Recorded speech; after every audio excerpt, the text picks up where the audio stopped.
ಕರ್ನಾಟಕದ ರಾಜಕೀಯದಲ್ಲಿ ಈಗ ನಡೀತಾ ಇರುವುದು ಸಾಮಾನ್ಯ ಅಧಿಕಾರದ ಹೋರಾಟ ಅಲ್ಲ, ಇದು ಕಾಂಗ್ರೆಸ್ ಒಳಗಿನ ಅತಿದೊಡ್ಡ ಫೈನಲ್ ಫೈಟ್ ಅಂತ ಹೇಳಲಾಗ್ತಾ ಇದೆ. ಒಂದು ಕಡೆ 2 ಬಾರಿ ಮುಖ್ಯಮಂತ್ರಿಯಾಗಿರುವ ಅನುಭವದ ನಾಯಕ ಸಿದ್ದರಾಮಯ್ಯ, ಮತ್ತೊಂದು ಕಡೆ ಹಲವು ವರ್ಷಗಳಿಂದ ಸಿಎಂ ಕುರ್ಚಿಗಾಗಿ ಕಾಯ್ತಾ ಇರುವ ಡಿಕೆ ಶಿವಕುಮಾರ್. ಇಬ್ಬರ ನಡುವಿನ ಶೀತಲ ಸಮರ ಇದೀಗ ದೆಹಲಿಯ ಅಂಗಳಕ್ಕೆ ತಲುಪಿದೆ. ದೆಹಲಿಯ ಇಂದಿರಾ ಭವನದಲ್ಲಿ ನಡೆದ ರಹಸ್ಯ ಸಭೆ ಇದೀಗ ರಾಜ್ಯ ರಾಜಕೀಯದ ದಿಕ್ಕನ್ನೇ ಬದಲಾಯಿಸಬಹುದಾದ ಮಹತ್ವ ಪಡೆದಿದೆ. ದೆಹಲಿಯ ಇಂದಿರಾ ಭವನದಲ್ಲಿ ನಡೆದ ರಹಸ್ಯ ಸಭೆ ಇದೀಗ ರಾಜ್ಯ ರಾಜಕೀಯದ ದಿಕ್ಕನ್ನೇ ಬದಲಾಯಿಸಬಹುದಾದ ಮಹತ್ವ ಪಡೆದಿದೆ. ಸುಮಾರು 45 ನಿಮಿಷಗಳ ಕಾಲ ನಡೆದ ಮಾತುಕತೆಯಲ್ಲಿ ರಾಹುಲ್ ಗಾಂಧಿ ಅವರು ಸಿದ್ದರಾಮಯ್ಯ ಅವರನ್ನ ಮನವೊಲಿಸಲು ಪ್ರಯತ್ನಿಸಿದ್ದಾರೆ ಎನ್ನಲಾಗ್ತಾ ಇದೆ. ಪ್ರಶ್ನೆ ಏನೆಂದ್ರೆ, ಹೈಕಮಾಂಡ್ ಯಾಕಿಷ್ಟು ಒತ್ತಡ ತರ್ತಾ ಇದೆ? ಸಿದ್ದರಾಮಯ್ಯರನ್ನ ಬದಲಾಯಿಸುವ ಅಗತ್ಯ ಏನಿತ್ತು? ಇದು ನಿಜವಾಗಿಯೂ ನಾಯಕತ್ವದ ಬದಲಾವಣೆಯ, ಅಥವಾ ಡಿಕೆ ಶಿವಕುಮಾರ್ ಮೊದಲೇ ಹೇಳಿದ ಹಾಗೆ 50ರ ಅನುಪಾತದಲ್ಲಿ ಅಧಿಕಾರ ಬಿಟ್ಟುಕೊಡುವ ಸಂದರ್ಭ ಬಂದೇ ಬಿಡ್ತ? ಇನ್ನೊಂದು ಕುತೂಹಲಕಾರಿ ವಿಷಯ ಏನೆಂದ್ರೆ, ಸಿದ್ದರಾಮಯ್ಯ ಅವರಿಗೆ ರಾಜ್ಯಸಭೆ ಸ್ಥಾನ ಆಫರ್ ಮಾಡಲಾಗಿದೆ ಎನ್ನುವ ಮಾತು ಕೂಡ ಕೇಳಿ ಬರ್ತಾ ಇದೆ.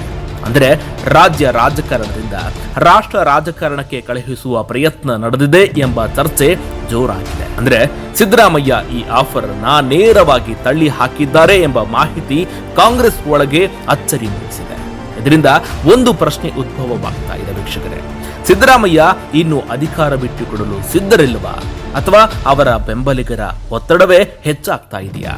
ಇದಕ್ಕಿಂತ ದೊಡ್ಡ ರಾಜಕೀಯ ಚರ್ಚೆ ಹುಟ್ಟಿಸುವ ವಿಷಯ ಏನಂದ್ರೆ, ಪುತ್ರ ಯತೀಂದ್ರ ಸಿದ್ದರಾಮಯ್ಯ ಅವರಿಗೆ ಡಿಸಿಎಂ ಸ್ಥಾನ ನೀಡುವ ಫಾರ್ಮುಲಾ ಡಿಕೆ ಶಿವಕುಮಾರ್ ಸರ್ಕಾರದಲ್ಲಿ ಯತೀಂದ್ರಗೆ ಉಪಮುಖ್ಯಮಂತ್ರಿ ಸ್ಥಾನ ನೀಡುವ ಮೂಲಕ ಸಿದ್ದರಾಮಯ್ಯ ಅವರನ್ನ ಸಮಾಧಾನ ಪಡಿಸಲು ಕಾಂಗ್ರೆಸ್ ಹೈಕಮಾಂಡ್ ಯತ್ನಿಸಿದೆ ಎಂಬ ಮಾತು ಕೇಳಿ ಬರ್ತಾ ಇದೆ. ಆದರೆ ಇದು ರಾಜಕೀಯ ಹೊಂದಾಣಿಕೆಯ ಅಥವಾ ಕುಟುಂಬ ರಾಜಕಾರಣಕ್ಕೆ ಮತ್ತೊಂದು ಉದಾಹರಣೆಯ? ಇದೇ ಪ್ರಶ್ನೆ ಈಗ ಸಾಮಾಜಿಕ ಜಾಲತಾಣದಲ್ಲಿ ದೊಡ್ಡ ಮಟ್ಟದಲ್ಲಿ ಚರ್ಚೆಯಾಗ್ತಾ ಇದೆ. ದೆಹಲಿಯಿಂದ ಮಧ್ಯರಾತ್ರಿ ಬೆಂಗಳೂರಿಗೆ ವಾಪಸ್ಸಾದ ಸಿದ್ದರಾಮಯ್ಯ ನೇರವಾಗಿ ತಮ್ಮ ನಿವಾಸ ಕಾವೇರಿಯಲ್ಲಿ ಆಪ್ತ ನಾಯಕರ ಜೊತೆ ಸಭೆ ನಡೆಸಿರುವುದು ಮತ್ತಷ್ಟು ಕುತೂಹಲ ಹುಟ್ಟಿಸಿದೆ. ಸಚಿವರಾದ Zameer Ahmed Khan, MB Patil, doctor G Parameshwar ಸೇರಿದಂತೆ ಹಲವು ನಾಯಕರು ಸಿಎಂ ಜೊತೆ ಮಾತುಕತೆ ನಡೆಸಿದ್ದಾರೆ. ಇದು ಸಾಮಾನ್ಯ ಸಭೆಯಲ್ಲ ವೀಕ್ಷಕರೇ, ಮುಂದಿನ ರಾಜಕೀಯ ನಡೆ ನಿರ್ಧರಿಸುವ ಮಹತ್ವದ ಚರ್ಚೆ ಅಂತ ರಾಜಕೀಯ ವಲಯದಲ್ಲಿ ವಿಶ್ಲೇಷಕರು ಹೇಳ್ತಾ ಇದ್ದಾರೆ. ಪ್ರಶ್ನೆಗಳು ಈಗ ಒಂದರ ಮೇಲೊಂದು ಎದ್ದುಕೊಳ್ತಾ ಇದೆ. ಸಿದ್ದರಾಮಯ್ಯ ನಿಜವಾಗಿಯೂ ಕೂಡ ರಾಜೀನಾಮೆ ಕೊಡ್ತಾರ? ಡಿಕೆ ಶಿವಕುಮಾರ್ ಮುಂದಿನ ಮುಖ್ಯಮಂತ್ರಿ ಆಗ್ತಾರ? ಅಥವಾ ಕೊನೆ ಕ್ಷಣದಲ್ಲಿ ಕಾಂಗ್ರೆಸ್ ಹೈಕಮಾಂಡ್ ಹೊಸ ಟ್ವಿಸ್ಟ್ ಅನ್ನೇನಾದ್ರೂ ಕೊಡ್ತಾ ಇದೆಯಾ? ಕಾದು ನೋಡಬೇಕಾಗಿದೆ. ಒಂದು ಕಡೆ ಅಧಿಕಾರ, ಮತ್ತೊಂದು ಕಡೆ ಪ್ರಭಾವ, ಇನ್ನೊಂದು ಕಡೆ ಭವಿಷ್ಯದ ರಾಜಕೀಯದ ಲೆಕ್ಕಾಚಾರ. ಎಲ್ಲದರ ಮಧ್ಯೆ ಕರ್ನಾಟಕ ಕಾಂಗ್ರೆಸ್ ಈಗ ಅತ್ಯಂತ ಸಂಕಷ್ಟದ ಘಟ್ಟದಲ್ಲಿದೆ.